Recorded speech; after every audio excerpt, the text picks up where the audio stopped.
Today we embark on a captivating journey through the innovative and timeless mixtape that is Acid Rap by Chance the Rapper. We'll dissect its unique elements that made the project such a standout for Chance's career. There's also a grander narrative that could be pointed out from the reflections on Acid Rap, and so I'll be trying to draw intriguing comparisons with the ever-evolving world of modern hip-hop to showcase the tragic shift that has occurred after Acid Rap's release. I agree. I always looked at Acid Rap as working towards something, but I didn't necessarily know what the end goal was other than making a really dope project, you know? Acid Rap is a mixtape released by Chance the Rapper in 2013. By calling it just a mixtape, though, doesn't do it justice. It's a sonic masterpiece that stands as a testament to Chance's innovative approach to music and storytelling. With its creative blend of genres, brutally honest lyrics, and infectious energy, Acid Rap is a project that often defies categorization. To me, it was the project that really kickstarted Chance's success as a unique artist in the music industry, and it's a mixtape that invites listeners into Chance's world, where vulnerability meets exuberance and experimentation meets authenticity. That can be heavily seen across the lyrics. In an era where bragging, flexing, and posturing often dominate rap lyrics, Chance the Rapper stands apart with his refreshingly honest and vulnerable approach to storytelling. Tracks like Paranoia, Acid Rain, and Everybody's Something delve into Chance's personal struggles, addressing themes such as mental health, substance abuse, family dynamics, imposter syndrome, and personal growth. I think the standout for me would be Acid Rain, as it was always a song that hit me on a deeper level, the feeling of drowning in a sea of people and the after effects of losing someone you care about. It's something most people experience at some point in their lives, the sad reality that no one can really pull you out from drowning, as it is something often you have to suffer yourself. The line, "Sometimes the truth don't rhyme, sometimes the lies get millions of views," emphasizing how sometimes it is easier to embrace ignorance than acknowledge reality. This level of authenticity resonates deeply with listeners, as Chance's openness invites them to connect on a profoundly emotional level. I smile all covered in sin. My big homie died young, just turned older than him. Acid Rap also seamlessly blends elements of gospel, soul, jazz, and R&B into its hip-hop foundation. Chance's ability to transition effortlessly between rapping and singing creates a musical experience that defies easy categorization, and has built a platform for himself for future success. Now, I'm not going to say that Acid Rap is on par with this album quality-wise, but Acid Rap to me often sounds very heavily inspired by Kanye West's College Dropout. Gospel-inspired melodies, jazz-infused instrumentals, and heartfelt lyrics. Songs like Cocoa Butter Kisses, Chainsmoker, and That's Love feel particularly inspired. That's Love starts off simply with a piano and a short guitar riff, and as Chance's expressions deepen and expand, the music evolves as well to encompass a very intense sense of passion and love that Chance is trying to display throughout the song. As well, one of my all-time favorite songs that recently just got added to streaming services would be Juice. It is unlike any other song that I've ever heard. The energy of Chance's delivery, working with these silky and jazzy instrumentals, makes it a song that I use to epitomize the genius of Chance's craft. If there was one song that I would listen to while trying to lift up a car, it would be Juice, as the energy it produces is extremely infectious, and Acid Rap would be a completely different project without its inclusion.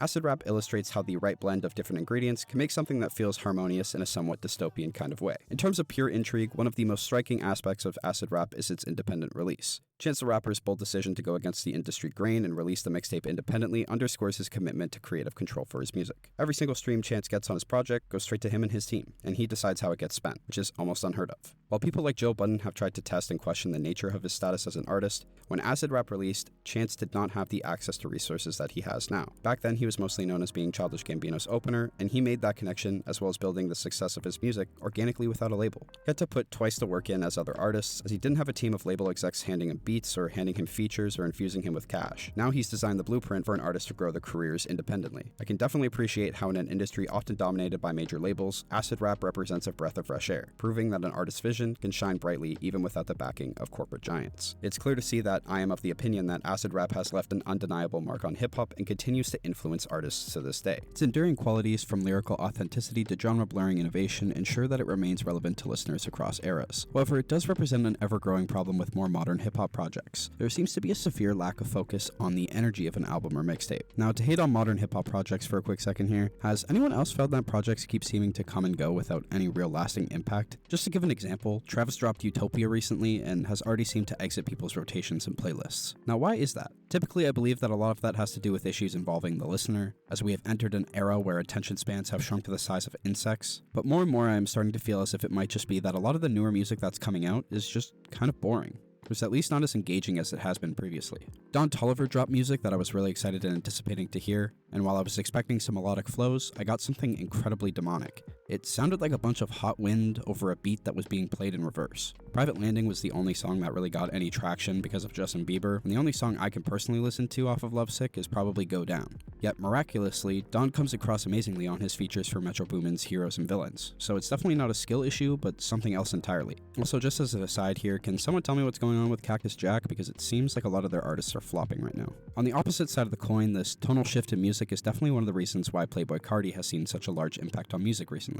Carti brings so much energy and entertainment to the song that he creates or is featured on that I'm not surprised at all that he's developed a cult-like fanbase. He makes music that is actually interesting to listen to, whilst also being entirely gibberish. 2013 to maybe 2017 were the years where it felt like, sure, maybe the lyrics were dumbed down, but at least it was interesting and engaging. Nowadays, the quality of the lyrics still sucks and the music isn't all that fun to listen to either. You can definitely debate me and put this all down to the quality of production being displayed in hip-hop recently, because Metro Boomin's last project was an incredibly good listen from start to finish. But still, artists select the beats that make it onto their projects. All this proves is that Metro has incredibly good beat selection, which he should for a music producer. Even for Chance himself, I think he has struggled to recreate the type of energy he created on projects like Acid Rap within his newer music. His next project will be very telling of whether his supposed falloff is down to poor decision-making or poor beat selection. Either way, I hope the music is just generally improved. Hip-hop needs a burst of energy that you get from a project like Acid Rap. And while modern hip-hop albums will continue to hopefully contribute to the genre's ongoing evolution, Acid Rap remains a touchstone for those seeking individuality, depth, and creative exploration. It is representative of what feels like a far-gone era. To me, it is not just a mixtape, it's a landmark project that defies genre boundaries.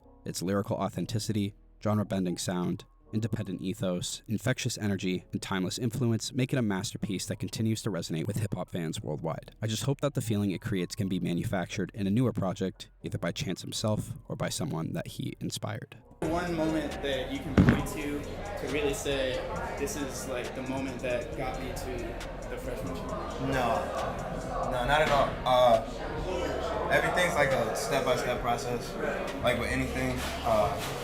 But it was, I don't know, luck and blessings that got me here, and hard work and shit.